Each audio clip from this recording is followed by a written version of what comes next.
Hello, and welcome to the Law Firm Blueprint. I'm one of your hosts, Jay Ruane, and with me, as always, is my man, Seth Price, down there in the BluShark and Price Benowitz headquarters. But we are joined by somebody special here this week, and we want to say hi to her coming all the way from out west. We're East Coast guys. We've got Melissa Shanahan with us. Melissa, it's so good to see you again and have you back on our show. And the fact you Thank say you that for she's from having the me West back. Coast is like just that. Anyway, Well, it's not really West Coast, but it's not East Coast. I'm more west. I'm more Yeah. left. I should not say that right now this year. Yeah, you never know, what people are going to say if you say that you're left. All right, Seth. Thank you so much for having me. All right, Seth. So we're talking coaches, and we've got one of the best ones here. Let's get right to it. right. So talk to us. We have the series. We're talking to coaches with all different perspectives. You seem to have carved out a very nice niche for yourself with what I would say is, I know there'll be massive scaling in the future, but you've done remarkable things with a limited number of people today. Tell us a little bit about your perspective and how your philosophy, what you brought along on your journey to coaching. Yeah, I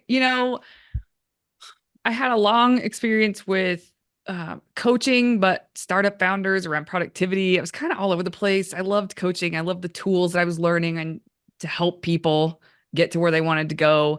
But it didn't all really click into place for me until I worked at a consulting firm and I was, tasked with some specific things and trained on specific things. And as I went out into the world, my coaching background helped me immensely get results for the clients who are paying the company. And I learned a lot there. And basically when I left, there's maybe an interesting story there about like why I left and all that. But when I left, I knew it was super clear to me at that point after hundreds of retreat facilitation, so business planning retreats, I understood that it boiled down to, are you very clear about what you're aiming for?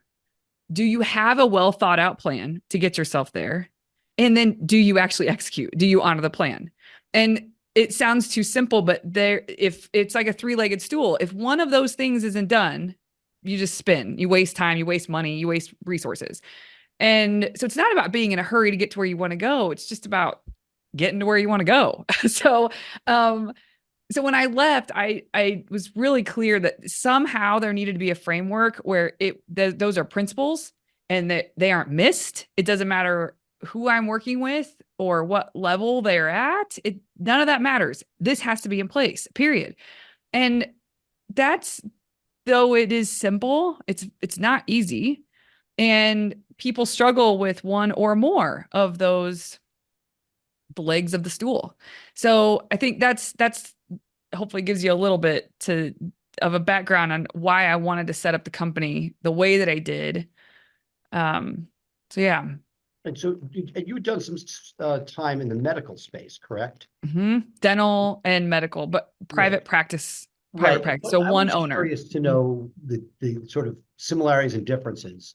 Because Yeah. look, we're all sitting there, right? The lawyers, one of the reasons I started BluShark Digital was that there was tons of people out there who were spoon feeding things to lawyers that I thought was, they could take advantage of the fact that the lawyers knew less. And so, and that, but that once you went beyond that, if I went to like an SEO conference, I learned all this really cool stuff. I'm curious to know how the medical business coaching / scaling world compares to what you've seen in legal. It's super similar. And that's, I didn't leave thinking I'm going to work with law firm owners specifically. That happened because I was doing the work for small businesses in general, which was super hard. Everybody says the niche down, but I didn't know exactly what niche I wanted to pick. And, God, what a grind to really learn the vertical of all these different kinds of small businesses. Right. Have you just done just family law or just criminal? When I left, I had a creative agency. Like to dig in a number of hours I spent preparing to lead that retreat. So I actually know what I'm talking about. Oh my God. I thought I can't keep doing this. So I had different clients, but one of them was a law firm owner and it translated. Like I was, I see a path here to be super helpful, super useful to this group of people. in a way that will be, it's like path of least resistance to provide as much value as you can. Like that was the law firm owners. So with medical and dental side, private practices, speaking to private practices specifically, they get taken all the time. Like they don't know what they're doing. They have a skill set. So They're it's not really good just at the us. skill set. No, it's not just you. But I will say that there's two main differences that pop into my head, maybe three. One is that a huge focus in medical and dental is space and equipment. I mean, budgeting and oh my God, it's so different than what law firm owners have to deal with. So that's a big deal. It's a big lever that you have to be very strategic around. So that I don't have to think about anymore, really, with law firm owners. And then the other is that I think lawyers tend to have a brain that's been trained in a way that sets them up in a better way. That there's an advantage there for them to learn the skill sets that they need to learn to be a good business owner. So neither school you're taught how to be a great business owner, but it is easier, I think, for lawyers to adopt some of the thinking that they need to adopt in order to be a responsible, good business owner.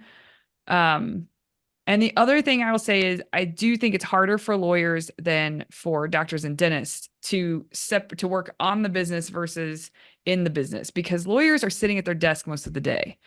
Doctors have gloves on or it's gloves off. And Right, if once it's they're gloves off, off, they it's can do on the anything. business. Interesting.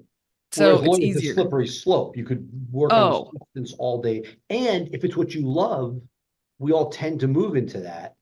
So Yeah. that in one sense, as a coach hitting an uphill stream, trying to get somebody, like I look at myself, right? From day one of this machinations, 20 years old almost.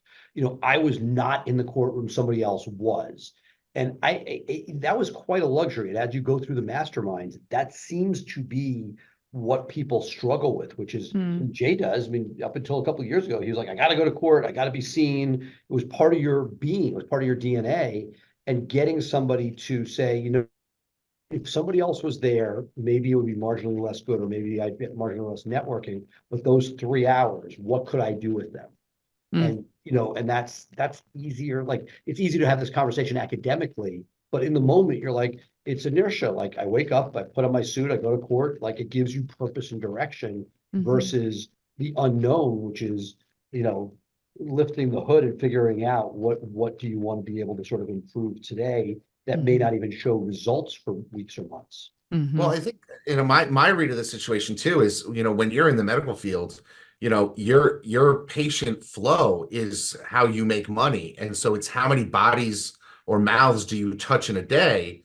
Whereas for lawyers, once we get the client, we can kind of let the client go off into the to the other room, and we got to sit down and do the work. So in that respect, it's not how many people I touch in a day to make money. It's how much do I net off of a flat fee, or how many billable hours can I get in?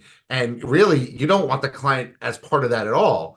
I couldn't imagine being a physician because I would hate to talk to that many people in a day. Like even if I could do the work, I mean, I barely like talking to my clients now. Yeah, it's exhausting. You are on the whole day. Like, and that job, I know some people are better than others, but this is not untrue for lawyers, but that job is customer service too. Like you have to listen and have good bedside manner. And there's times where you don't feel like it. But you have to, that's part of what will help your business thrive and be sustainable and continue to grow and get referrals. And it's like, it's a lot. There's so many similarities. I think there are definitely differences, but there's so many similarities with, doctors who decide to hang their own shingle and lawyers who decide to hang their own shingle. So I have a question for you, because you have a unique sort of place in the market for coaches where you're dealing with people who are, starting to grow, starting to expand. And what I have seen from those people, having known them as friends and been around them at conferences, is that a lot of times people are perfectly happy and content in their small little world, and then they get a taste of what could be. And so then it's, okay, I'm going to bring in an office administrator, and we're going to write 150 systems, and we're doing a new website, and we're gonna invest in SEO, and we're gonna do all of these things, and it's almost like they're trying to do everything in the first month once they've embraced this new philosophy. How do you, as a coach, really get people to sort of take a breath, slow down, focus on the core things, those three things that you were talking about, because those core things aren't the fun part necessarily. You know, I know where I want to be, but it's fun looking at marketing ideas or ordering new logos. That's the fun stuff, right? But the grind of the actual build is the difficult part. How do you rein somebody in? What should our audience be thinking when, hey, I have these opportunities, but I got to do the slog first? Yeah. I mean, I'll tell you how we try to control that for people. And that's through the work with them, but people can take what I'm saying and they can apply this in their own way. Right. I will not work with a law firm owner unless it is centered around strategic planning. That has to happen. So I think, I've been in situations in the past, whether it's me coaching someone or whether I've been in the person who's being coached, where you're sort of showing up week to week and it's like, so what you got? Like that to me is a waste of time. Like I have a therapist. And I've seen that. I've signed up, like I signed up for a lot of stuff. I test some I really need. Yeah. And I've had that moment where it's like, what do you, and look, there's a business coach out there, is considered one of the best in the business. He shows up each week, what do you need? And like sometimes that work, and I think it was Bill Biggs on one of our first in the series talked about, first, what do you want? What Jay wants is different than what I want. And if you don't know that, but that strategic planning stuff, that's painful.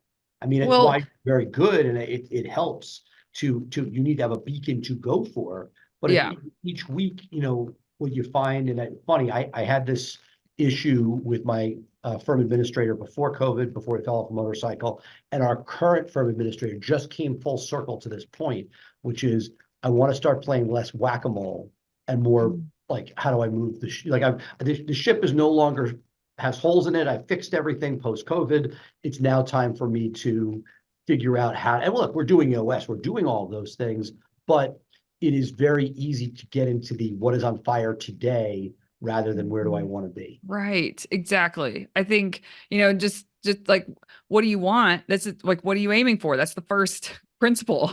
What are you aiming for? Do you have a plan, well thought out plan based on facts, not feelings, and then executing the plan. So when somebody comes in, their first order of business, and we have group settings for this, we have private. So we do more of it for private, like hands-on, and not so much with the group, but we guide and help.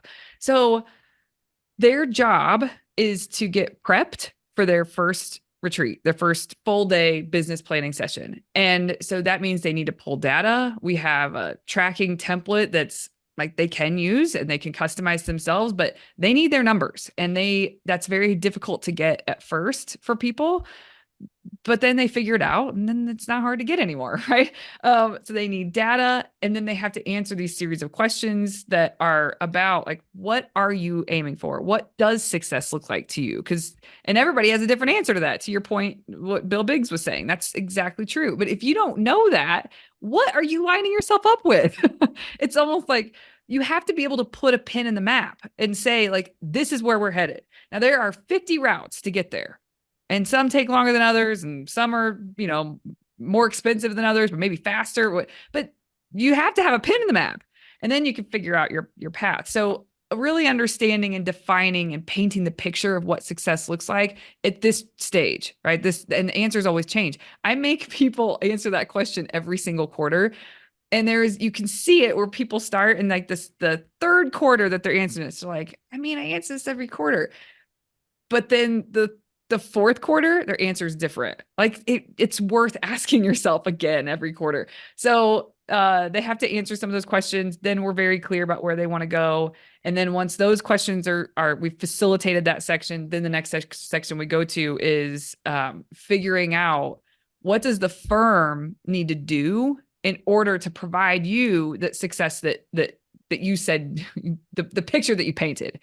So then we start to back in and figure out, and this is rough math, but we just start to figure out how big, like what kind of revenue does this firm need to do in order to be able to give me that? If I want to take, X percent, if I want to be able to, as an owner, that's what I take. And, thinking about, so you just sort of start to think through things. And then eventually we do enough of that massaging where we decide on a goal for the next year specifically that lines up with whatever it is you said, like it'll put you on track for that. I'm curious because we have, Jay and I see a bunch of different people, right? Some people in hot seats on the show. I see a lot of, seen hundreds, approaching 1,000 different people through BluShark. What are the things that you see when you sit down with somebody and you do your initial analysis of what's going on? Can you tell upfront what's going to be a successful engagement versus not? Or is it stuff that changes over time? Like, are there people that are just not ready for coaching yet? They want it, they have money, which is tough as a business owner, versus, how do you go about first evaluating if it's possible to be successful with them? And what are the telltale signs that somebody will be, hit a home run versus get value? I'm sure there's value even if somebody is not ready to do everything and has these calls once a week as some form of accountability. But what are the telltale signs that somebody is ready to have a successful coaching engagement? So it feels we're saying, I don't come across a whole bunch of people that come to us that aren't ready. And I think that's mostly because I have a podcast that's 5 years old. People know what the deal is. And so when they're coming in, it's a conversation to make sure they feel like it's a good fit. Via the podcast? It is. Like, I would say somewhere between 70 to 80% of the new business is the podcast. It's from the podcast. They come and are you finding that they know who you are? Like any of these areas, it's funny because I remember listening to talk radio back in the day, and you get to the point where you know a host, you know the answer to a question they're being asked before they start to answer it. Yeah. So you sort of get the philosophy of what that person is. So right. That, they're like, okay, I'm in sync. I want what you're producing. Yeah, there's a vibe that they feel comfortable with, and that it's so by the time we have the conversation, most of the time it's a pretty easy decision. It's what they thought when we talked, or it's not. And but I'll tell you, the ones that I can sniff it in 2 minutes. It's not hard at all.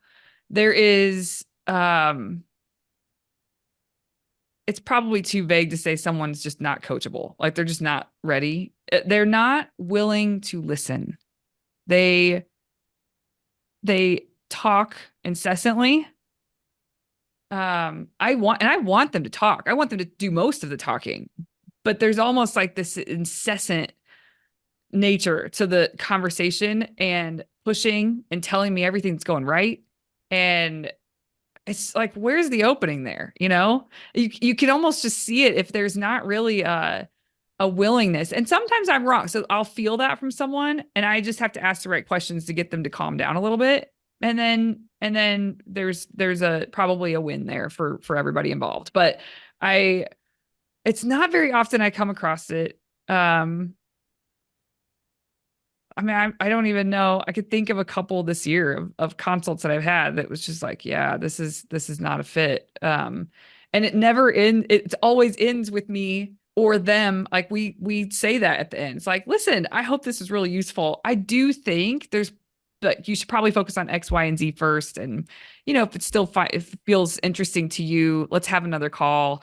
But I basically just try to send them on a path that's going to be productive, because you can tell if someone's going to waste their money. That's what's going to happen. And the community is pretty rich and strong. So I've tried to be thoughtful about that. You don't just want to let anybody in. So I would say it's a lack of awareness, a lack of self-awareness. That's how you know. And they don't need to be super self-aware. They just need to be willing. Jay, I think we're going to rebrand Melissa's organization as the Lawyer Whisperer. Oh, I like that. Okay. I like that. I mean, the reality is that, there's so many people I see who are just like, they get a little bit, they smoke a little of the crack, And now that's all they want to do is Well, they forget about the client service end, and they're like, yes. I'm going to be marketing, I'm going to be running this business. And they almost want to walk away from 100% of the fundamentals. I mean, I stepped out of actively handling cases, but only after years of getting my systems in place to do it and having best practices and then training people to come in. And I see so many people who are just like, hey, I'm giving them the keys, I'm off to go do the fun stuff, and I'm going to go to every conference I can go to. I'm going to do the ones, I'm going to go to the digital marketing conferences, the self-development conferences, and the legal conferences. They're constantly on the road, and they're not really getting anything out of these things. Yeah. They're just saying they're showing up. Yeah. And just because you show up doesn't mean that you're actually getting anything. And if you don't apply it, Right. you're just going to party. Right. That's so true. Okay, so let me go back to that to I don't know how we got off track there to finish the answer to your question, Jay. So, people have that, and I guess what I experience more, the flavor of that inside of velocity work clients is that they are in such a hurry to get it all done because they want relief. They're so sick of the same issues. They're so sick of having Post-its on their computer screen with ideas or systems they need to fix. It's been there for 9 months. So It's literally right underneath your picture. They're just tired. And so they want it all done now. They want it fixed. They want like this perfect firm. And you just have to help them realize that that's not how this works. And you have to trust the process. The things that need to be prioritized first will be. And like there's a framework that we lead people through with strategic planning. So it forces people to constrain down to say, these are the few things that are going first. And then they're on the hook for it. There's accountability for the follow through on those things. So, and then at the turn of the next quarter, they surface the next and they surface the next. And, you start to get momentum, but most people don't give themselves that chance because they're trying to just go at everything all at once, mostly because they're burning out, they're tired. In many cases, they feel broke. Like they are sick of the reality that they have. And so they're trying to shift it as fast as possible, which is an irresponsible way of moving forward. So I got a great irony on this, Jay. I'm in the midst of something right now, family-wise, but if you closed your eyes and listened to that and substituted kid or family into it, it's really no different. Oh, It's wow, yeah. it's like it's a truism for life. It's not just law firms. Yeah. A kid is struggling with all these things. If you try to just say, hey, it's going to be magically fixed, it's not. It's like taking on something, getting it, moving it, having realistic expectations, meeting people where they are. I mean, again, I'm not doing it justice, but if we literally replayed that, it was like shockingly similar to parenting. Oh, it's funny. I mean, before we came on the air, I got a text message from my wife saying that we need to celebrate tonight because my 12-year-old son, for the first time this year, did the extra credit assignment in math class. And she's like, we got to make a big deal about this. It's finally clicking for him. He got 2 extra points on his final grade, and that, it's going to help him. And I'm like, it's taken us a while to get there. But that's the thing, like lawyers, doctors too, and maybe you could speak to it. We are sort of like the kings and queens of delayed gratification. We didn't get a job, most of us right out of college. A lot of people went straight into law school or went to law school at night while they were working. So, it's like, okay, I see the brass ring is 3 or 4 years down the line. Then you get into a career, you got to learn the craft. That takes a couple of years. Then, in the PI or the criminal case or whatever, you get a case, you got to work it through discovery and depositions before you get to the trial. We are living a life of delayed gratification, but then they get to this part of the business side and they think it can happen overnight. And it's just, I think you're right. I think it just comes from just incredible burnout. And they want solutions, and they're like, am I stuck in yet another place where I've got to work really hard because the family life is hard, the business is hard, the clients are hard, loving the law and being good at it is hard. It's none of this is easy. If it was easy, everybody would be doing it, right? Exactly. Everybody would be doing it. And any given day, the life, and you get this coaching the people. Jay and I we figured this shit out. Jay's going to be moving to the West Coast of Florida. I'm going to be in Europe for 2 months in the summer, like we're just, working the afternoons, touring in the morning. And then you're like, oh shit, this is a house of cards. I need to get paid. As another friend of the show, from New Orleans would say, somebody in this firm is fucking something up at this very moment. And it's like, and it'll be okay, but it is definitely a game. I think that with scale comes to a certain degree a game of whack-a-mole, and I'm guessing that working with you and putting systems in place and having focus and having that strategic plan means a lot less of it, but it's still 2 steps forward, 1 step back. Yeah. Yes, definitely. And also, oh gosh, there's 2 things I want to say to you guys. One, I would say I just had a conversation yesterday with someone who is feeling really defeated. There's just a bunch of things happening all at once. Like someone who's pregnant is out sick a lot, and it's a key person. There's another key person in the firm that's in the hospital there and has been for a week. They had a COVID outbreak. So everything is dumping at once, and the owner is having to just handle it. And that's not unique. We had 3 people out on serious to life-threatening leaves from the executive level, in a period of weeks. It feels like, yeah. And like you're like the people that you put in place. We talk about building this team, building management, and then all of a sudden they're not there for whatever reason. Hopefully short-term, not long-term. It's just really tough. Yeah, it's like everything starts to dump on you, and I mean, this person has created an extraordinary amount of success for themselves in a short amount of time, and is tired.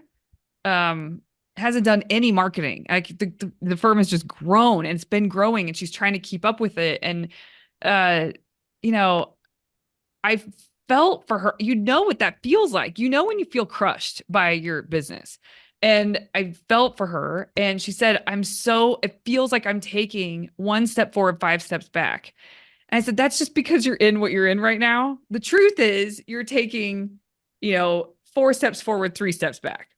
That's the nature of things. This is not just a straight up and to the right. Like, that's not how this works. So, success is sort of the spiral up, and in the spiral, there's some down stuff that's not fun. And it feels like taking steps backwards, but that's the game, how can you learn to handle those differently and better. You're not surprised as often when they happen. You put some protections into place. Like, it's all an evolution. And it's tough. And so anyway, something that you said, Jay, made me share that. Well, it's interesting that you bring that up because, we're going through, I'd say a thunderstorm right now. I've got 6 pods that work together. 4 of my pod leaders are going to have babies this year. One just had one this week. One had it a month ago. We've got 2 more coming. And I can remember going back now 20 years ago when we had one paralegal for myself and my partner, and she had a baby. And we were going to have 3 months without somebody in the office. And we freaked out back then. Like, we didn't have systems. We didn't have, a way to tap into other people, and so I think the thing for us is back then I built up some muscle memory. And so when I got in the span of a month, 4 people saying, I'm pregnant and I'm going to have a baby later this year. And I knew we were going to have people out and we give generous benefits and we want them, or we're a family focused firm and that type of thing.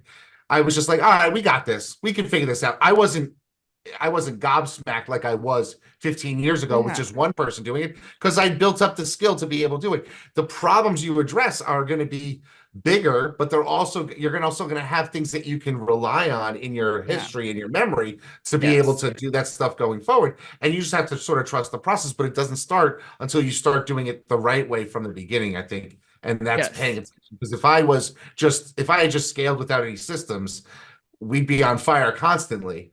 And that's one thing I'll add to this. And I don't know if Seth, if you've done this or most of you seen this, we actually promoted somebody who's been with us for 15 years. She is now the firefighter. We got her a little thing, and her job is to interact with marketing, with intake, with all the legal pods. And if they would otherwise come to me, they go to her first. And then if she can't solve it, then it gets escalated to me. She's now on the leadership team as our firefighter in chief. And Cool. she's sending me messages saying, I kind of have nothing to do right now. Everything seems to be going just fine. And I'm like, I love hearing that. I'd rather pay you and we could find other things to I'm fill. cynical. Again, God bless. And it's, Jay and I have a discussion. How long have you had this person doing this? She's now in for her 8th month.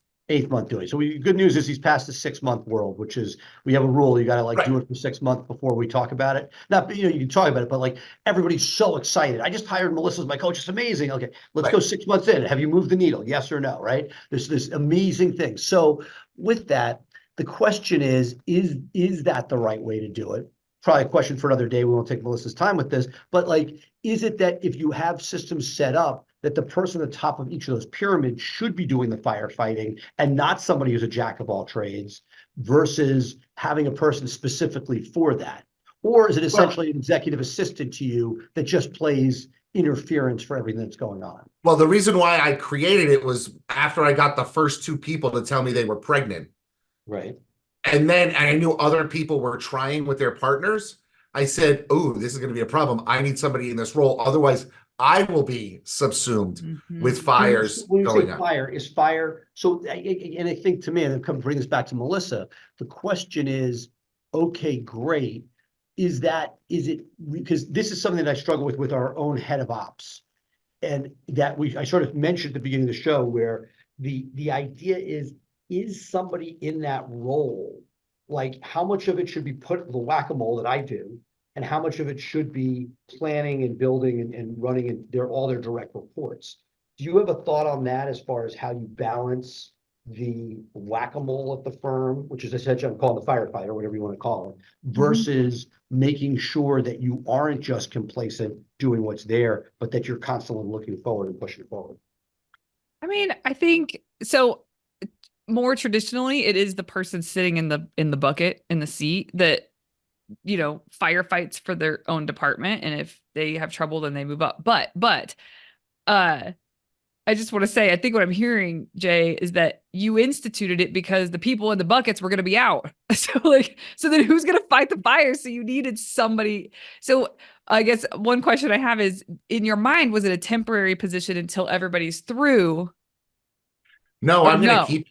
Okay. I'm going to keep it because I want to reduce the time suck on me. Yeah. I'm happy to pay somebody. Do you have an accountability chart? Yes. Where are they? I'm trying to see the structure. So they are essentially they're a pod unto themselves. And their in job line with the other departments. In line with the other departments, and the other departments can tag them in as necessary. It's like having a bench on a sports team. It's my utility player. And I found that the concept of cross-functional meetings. Yeah. It's almost like it's cross-functional. That department is cross-functional with all the other ones. Yeah. Yeah. Yeah. And I know that this costs me money. And hopefully I don't need a full-time person in this role. Yeah. But I've just decided that having this full-time person in this role gives me a level of confidence and an ability to mentally break away from the firm myself. Yep. That I know somebody else is running interference, so that if I do go on vacation or I want to go see a movie in the middle of the day or whatever, I know that someone else is getting that first call, and it's not going to be onto my Slack blowing me up. Yeah. And I can be involved when it's necessary. Yeah. And that's a worthwhile expense for me because it gives me peace of mind. It's not for everybody. And it's not until I got to a level of revenue that I could say, hey, I'm willing to give up X to get Y.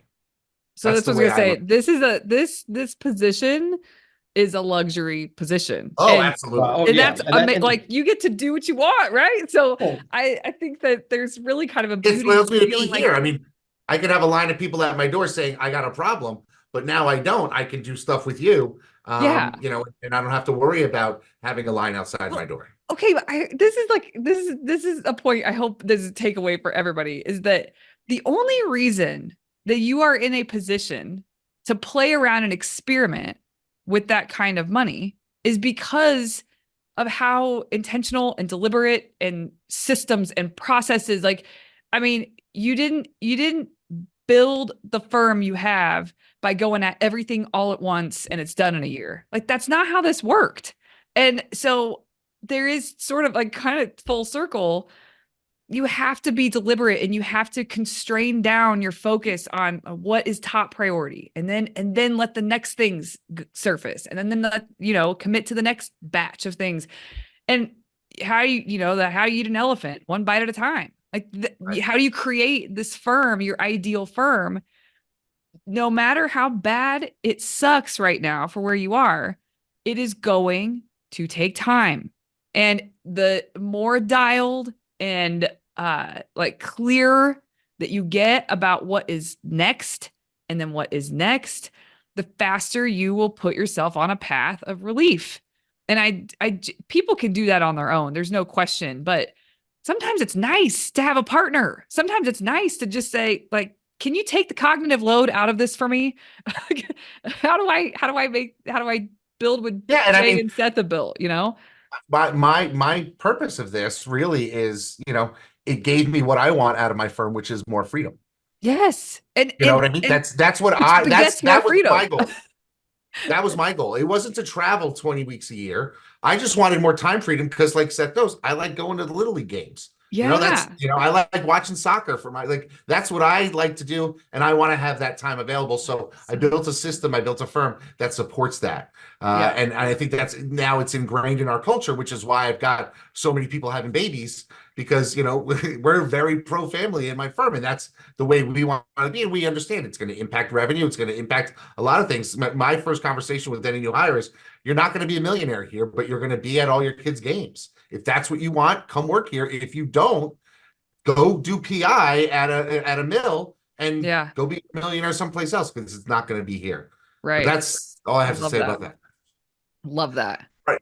I think that's going to do it. I mean, this has been really illuminating for me. I don't know about you, Seth. What do you think? Oh, this is great. Yeah, there's a we reason got to get we're Melissa listening. back on again. Having I'd her love to. once a year is not enough, because it's always such a great conversation. I would love to. You guys are so fun to talk to and bounce things off of. Like that. That was super fun to think through. And there's no like perfect structure. And so thinking through like what works for you, how did that work? But I do think realizing a lot of the things that you guys are talking about it is a luxury, and you can't just like, you should not be having a $500,000 firm where everybody's a little overworked and you're going to hire a firefighter. Like, that is not how this should go. So I didn't get to that point until I was 10 times that. Exactly. And actually, you know what I mean? Like, and so you need to be intentional about the stage you're in, I think. Yes. Because the grass is, like I say, the grass is always greener, but everyone's got dirt underneath the grass and no one sees that. That's the truth. Yeah. So, well, hey, anytime you guys want to chat or talk through ideas or whatever, I'm here for it. All right, awesome. Folks, that's going to do it for us this week on the Law Firm Blueprint. Of course, you can take us anywhere you want to go by subscribing to our podcast. Be sure to give us a 5-star review if you do that. Otherwise, you can catch us on LinkedIn Live. You can catch us live in our Facebook group, 3 p.m. Eastern, 12 p.m. Pacific every Thursday. And that's going to do it for me, Jay Ruane. He's Seth Price. She's Melissa Shanahan, our guest for today. Thank you so much for being with us. Bye for now.